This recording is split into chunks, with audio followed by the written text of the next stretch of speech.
So, what did I think of David Wood eating the Quran? Let's go back a couple days. I was on a live stream with David Wood and Apostate Prophet, and something unexpected happened. Do you really think we can't escalate? Do you? My good.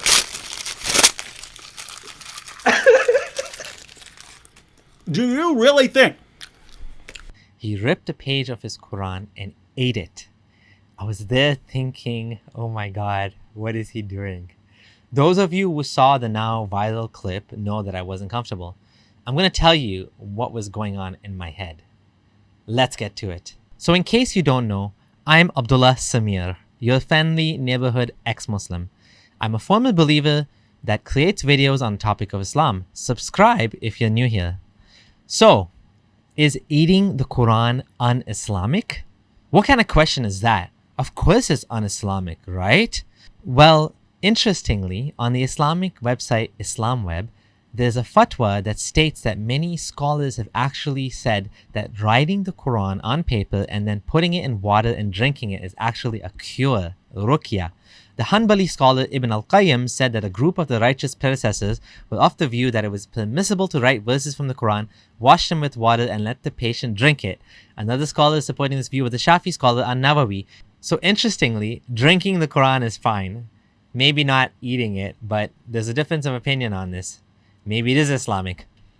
Right before this happened, an emotional Ridwan spoke from his heart about how hijab insinuated what sexual things he would do to Ridwan's wife. To get on their knees in intellectual submission. He adds intellectual to make more of an implication of it, to make it more veiled, before they are whipped by freedom of speech by the Twitter Muslims. So he's implying here that the free speech by all those tough Muslim men, while my wife is getting on her knees in intellectual submission. This was totally unplanned and on the spur of the moment. He felt bad for his friend and wanted to do something. So that's what he did. What do I do? Yeah, I make fun of your prophet, but I make fun of your prophet because he's, as far as I can tell, the most horrible person in the history of humanity.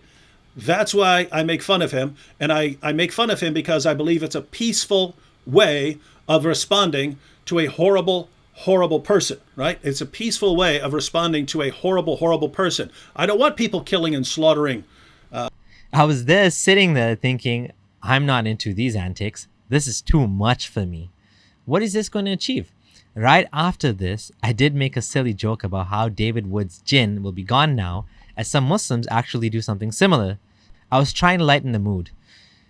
It was not even moments after this happened that this was posted on Twitter, without the context, of course, just the eating part. The original reason for doing this was because of the actions of Mohammed Hijab, which have now turned into a game of chicken. David Wood warned that if Hijab continued his vulgar posts about wives of activists, and including David Wood's wife. So this is Mohammed Hijab says, Mary Wood, David's wife, a public figure who has her own content. Here she is between two men. So notice, because my wife is in the middle seat. Wood would start a campaign to desecrate it further. Who would fold first? I don't want people killing and slaughtering over this stuff, but look, so here we have Holy Quran. Hijab, you're the one who's saying, they're criticizing Muhammad. They're criticizing the Prophet. Therefore, we will attack their wives. Dude, you seem to think, well, they did it, therefore I can escalate. And soon after this live stream, Hijab folded and made a series of posts. He said, in the last week on Twitter, I've been going on a rampage against some Islamophobic figures. This rampage could be characterized by bitterness, sharpness, and relentlessness. I will be taking the advice of many sincere people who have advised me to move on to other things. Also, not every wild action I have done or continue to do is justified or encouraged by Islam. I have a wild temperament sometimes, and I can act extremely arrogantly. Please don't copy this behavior with the normal people in your life. Was this because of David Wood and what he threatened? Maybe. If so, he accomplished his mission successfully and achieved his goal. I think some wiser heads of the Dawah advised Hijab that this is not going to end well. Maybe they took this threat seriously. Good for them. Hijab was way out of line. Even Muslims were worried for Hijab. They were saying that a Muslim da'i, aka apologist, is giving Islam a bad name, that they're worried about him, that he's taking this too far. For someone who claims to be following the best religion with the most perfect example, this doesn't look good, they were saying. It wouldn't be the first time Hijab did this though. He has a reputation now for being this toxic individual, and he even tries to justify this with Islam, saying that Abu Bakr said something vulgar once so he can do it. Apostate Prophet has since ripped up the Quran several times. Amin Nawabi didn't want to miss out and also ate a page of the Bible. I feel sorry for their stomachs. Personally, these antics are not my style. Me, personally. Not because of the Quran or its pages are sacred or I'm sympathetic to Islam. It's just not my thing to take it that far. I do make jokes, taunt, and poke fun at times. I do say blasphemous stuff. My entire platform is blasphemy, really. The silliness has its place. Showing the absurdity and making a joke can work wonders to open someone's mind. I just don't have it in me to go that far. Sometimes I can't help myself, so I make a silly joke. Like when I used to lose my keys, I would say Bismillah to find them. Now I just say Yabba Dabba Doo and it works just as well. I try to keep myself respectful, but sometimes I go too far. Blasphemy has a time and place, and I can see why people do it. From Armin's perspective, there's a good reason for this. It's to take away the sacredness, to show them that lightning is not going to hit him, that he's not going to blow up in a ball of fire, to show them that we can do this and it's not the end of the world. Sometimes we're not trying to... sometimes the goal is to make Muslims doubt their religion, and sometimes it's to make a point that you don't get to tell us that we can't say this. Do you know what I mean? Oh. So, for example, when I had the Allah is gay sign, that's people were like, how is this going to help people out of the religion? I was like, yeah, that wasn't what I was trying to do there, right? And I think you disagreed with me when I did a Quran burning, but if people tell us that we can't burn the Quran, I think that it makes sense to burn the Quran. But the reason why I support it is because I don't think it's going to relate to World War III.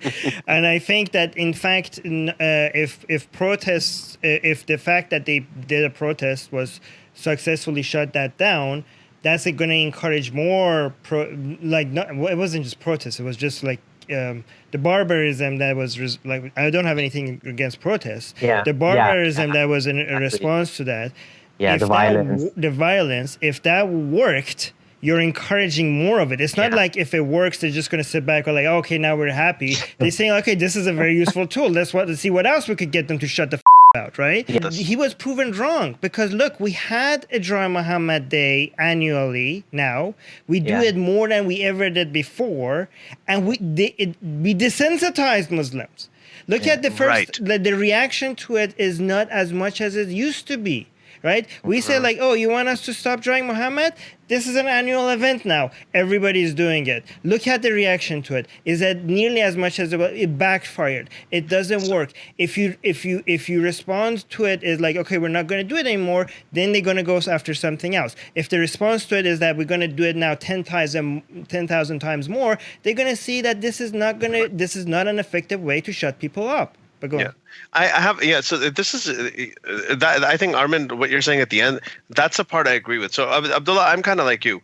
I'm not a fan of like the burning Qurans or drawing Muhammad and everything. It's not totally my thing. Just in terms of taste, that's not something that I would do. But I have draw Muhammad? I do encourage this now. I remember when the Danish cartoons first came out in 2006. I had not seen anything like that in major publications, like where I could actually Google it, and I actually saw that first figure of with the bomb in his turban. I was like, "Holy shit! This guy really put himself out there." I remember being shocked. Okay. And I remember when I was in high school, and I got shocked when I was very shocked when Salman Rushdie wrote that book because I didn't even think it was conceivable. Right. But what happened is that over time now, when you Google, Muhammad cartoons are. They're nothing. They're just like all over the place. Nobody knows who to kill. Normalize burning the Quran. Normalize having signs. Normalize having signs saying Allah is gay.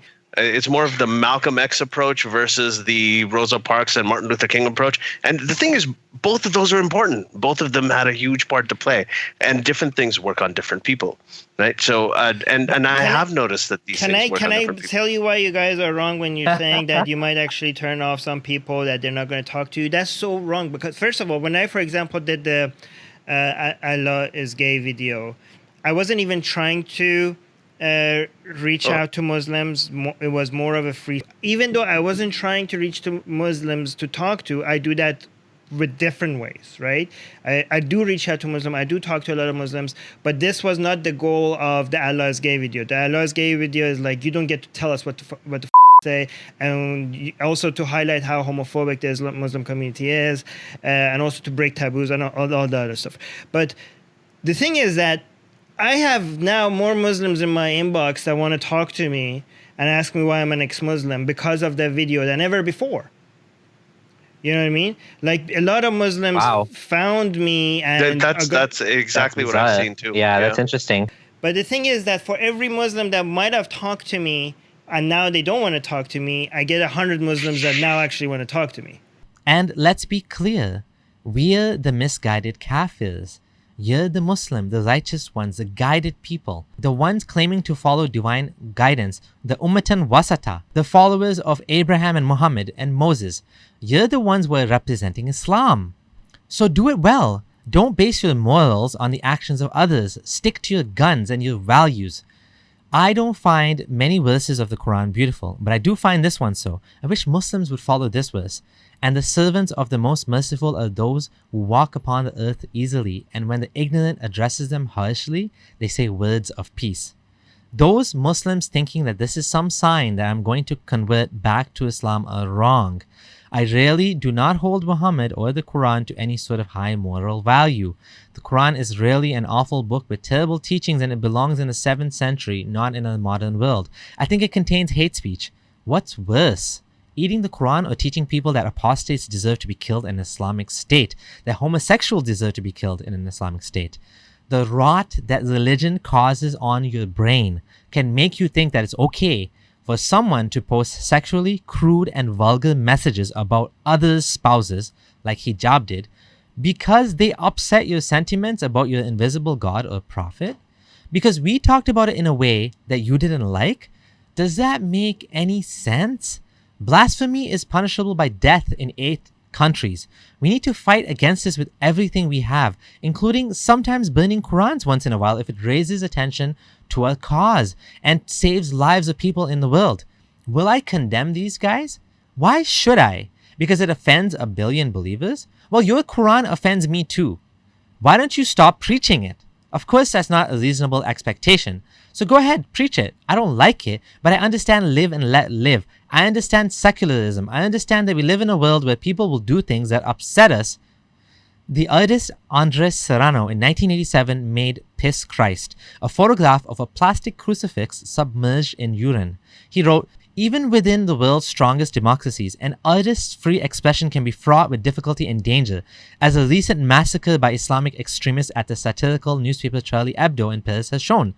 I know something about those hazards firsthand. When I created the photograph Piss Christ in 1987, I never thought that it would prove so controversial. I too was threatened, and the work was vandalized several times by those who considered it blasphemous. Nearly 30 years later, in response to the Paris massacre, the Associated Press removed an image of Piss Christ from its editorial archives. We've seen the same impulse for self-censorship in the West before. And we see it in the refusal of many media outlets to publish the Charlie Hebdo cartoons at the heart of the recent tragedy.